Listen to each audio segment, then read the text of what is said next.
I got introduced to the Harsh collection, not introduced to the Harsh collection, but to the struggle that was at the Harsh collection. And Alvin and I and a couple of other people, I'm trying to think of the names of these people, I'm really scaring myself. But anyway, formed this group. And our purpose, and Michael Flug was really an excellent curator of that collection. And there was another guy, a brother, whose name was, would you know his name? His name was, anyway, I'm going to try to look it up.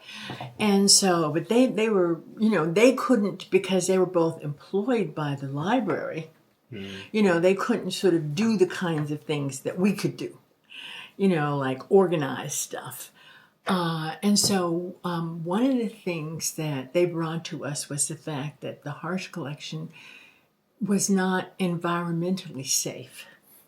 That, it did not have the kind of environmental controls and that sort of thing, and that some of the stuff was beginning, to fall apart, that, all that sort of stuff. And they were saying, something really has to happen. And they had been asking for money from the library system for years. And, had kept being put at the bottom of the list, like, it really wasn't as important. At that time, Mary Dempsey, under Daly, I believe. But anyway, Mary Dempsey was the head of the public library system. And so we said, okay. So we formed this group, and so we started giving interviews, different places about it. We made an appointment to meet with Mary Dempsey. And of course, we could say to her what we wanted to say, unlike them.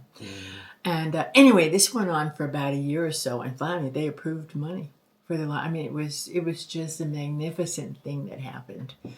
And so the Harsh got a lot of money to do the things they really needed to do to improve the environmental system, to begin to digitize, to begin to organize the archive in a way that was usable, more usable, and that sort of thing. So it was, and we worked really hard to do that. And me as an historian, Alden as a sociologist, and there were a couple of other people that were community people, really understood the importance of that, and devoted a lot of time to meeting and, having demonstrations about it there and talking in the community about it, so anyway, yeah.